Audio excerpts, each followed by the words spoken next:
Nama saya Kesya Ayu Andita dari kelas 10 Akuntansi 1, nomor absen 16, SMK Negeri 1 Bandar Lampung. Perkenalkan, nama saya Laili Ramoktafina, kelas 10 Akuntansi 1, nomor absen 17.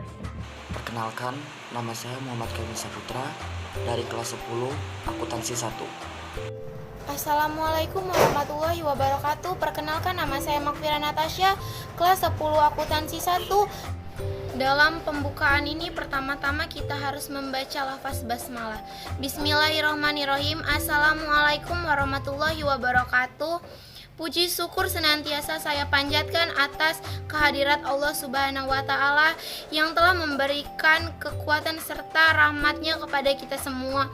Dan saya dapat mempresentasikan materi dalam KD 3.9, yaitu upaya bangsa Indonesia dalam menghadapi ancaman disintegrasi bangsa antara Andi Aziz. Dalam penyusunan materi di video ini tentu masih banyak kekurangan. Oleh karena itu, saya harapkan akan adanya saran dan kritik yang memotivasi agar makalah ini dapat lebih baik lagi untuk yang membaca dan melihatnya.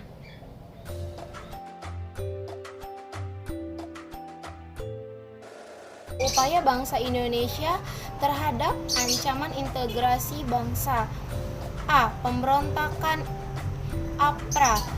Angkatan Perang Ratu Adil APRA dibentuk oleh Kapten Raymond Westerling pada tahun 1949. Ini adalah milisi bersenjata yang beranggotakan terutama dari tentara Belanda KNIL yang tidak setuju dengan pembentukan Angkatan Perang Republik Indonesia Serikat APRASIS di Jawa Barat yang saat itu masih berbentuk negara bagian Pesudan. APRA malah bergerak menyerbu kota Bandung secara mendadak dan melakukan tindakan teror secara mendadak dengan puluhan anggota APRIS gugur.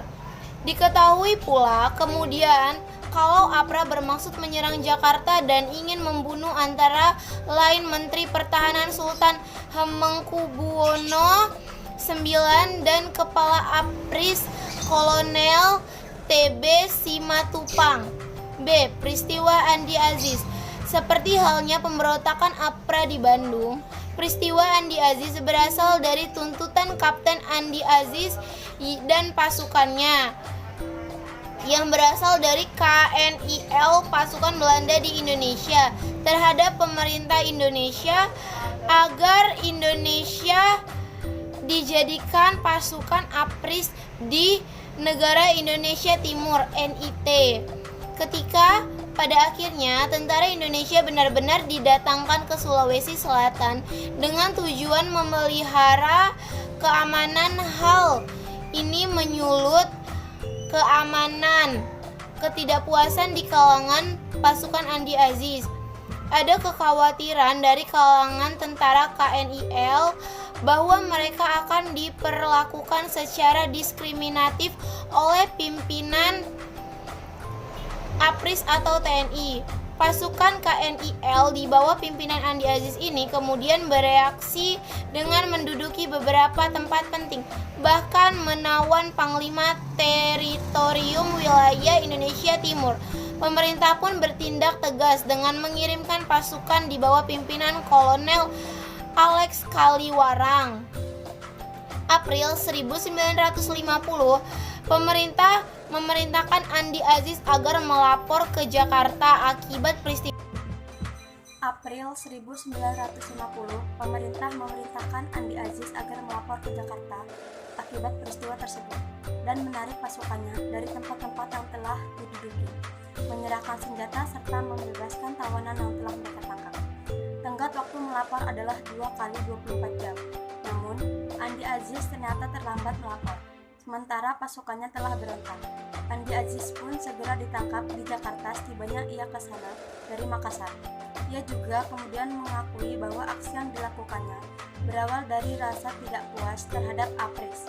Pasukannya yang telah memberontak akhirnya berhasil ditumpas oleh tentara Indonesia di bawah pimpinan Kolonel Kawilarang. C. Pemberontakan Republik Maluku Selatan (RMS).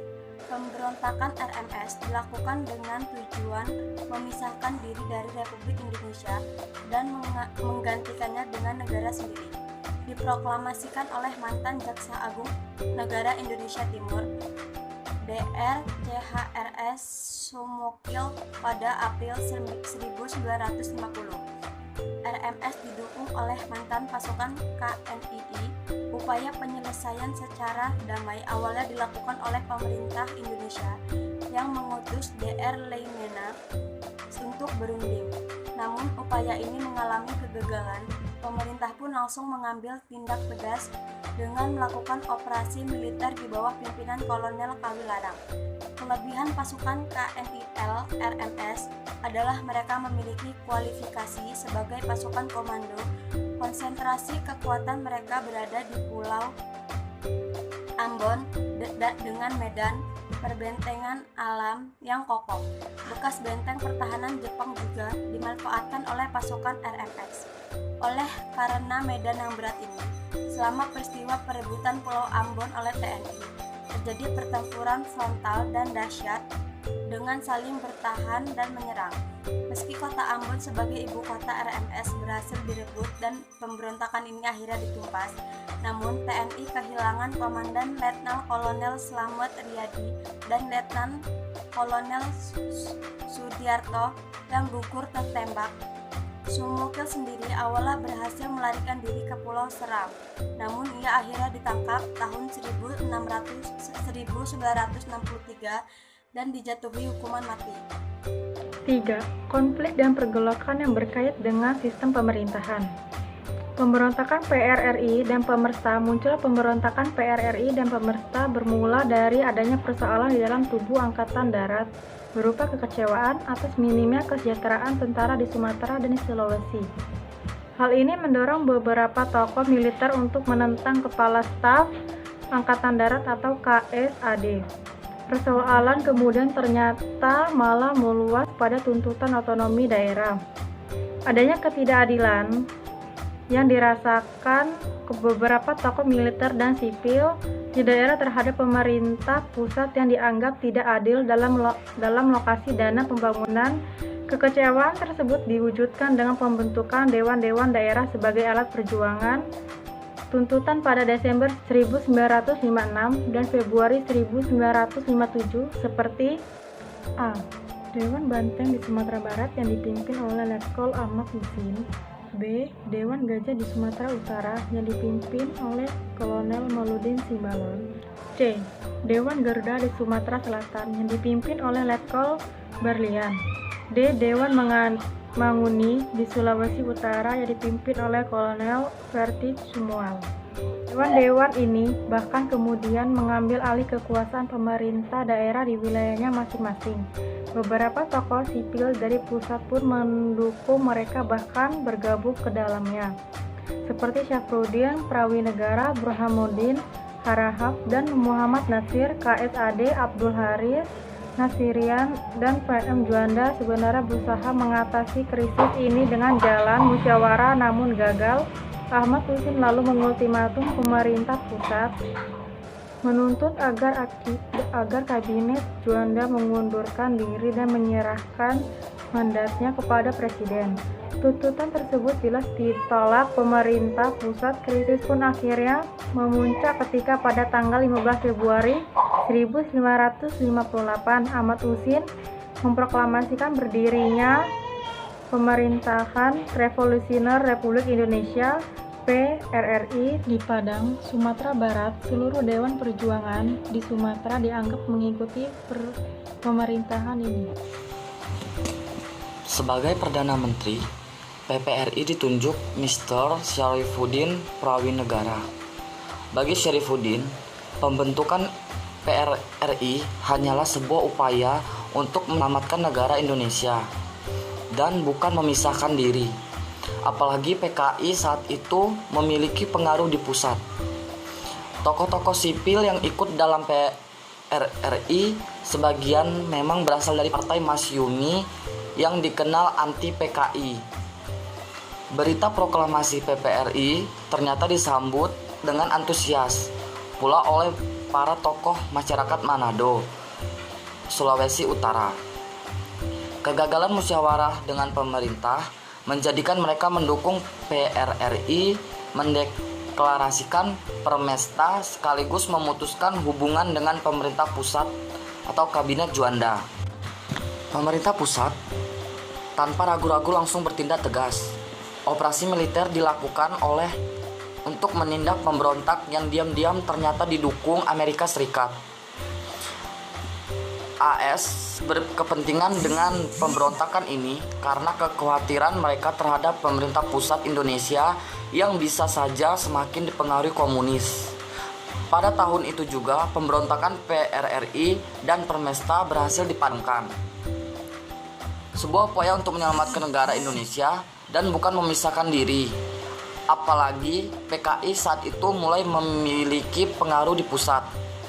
Tokoh-tokoh sipil yang ikut dalam PRRI sebagian memang berasal dari Partai Masyumi yang dikenal anti PKI.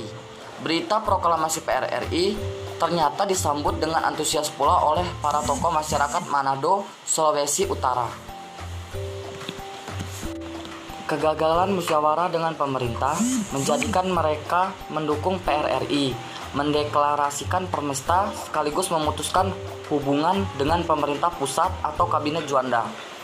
Pemerintah pusat tanpa ragu-ragu langsung bertindak tegas. Operasi militer dilakukan untuk menindak pemberontak yang diam-diam ternyata didukung Amerika Serikat.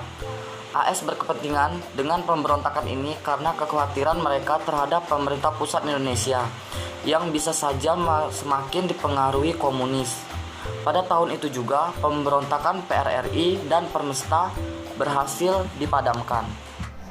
Baiklah, itulah presentasi dari kelompok kami. Jika ada kesalahan atau kekurangan, dimohonkan kritik dan sarannya. Saya akhiri, wassalamualaikum warahmatullahi wabarakatuh. Sekian dan terima kasih.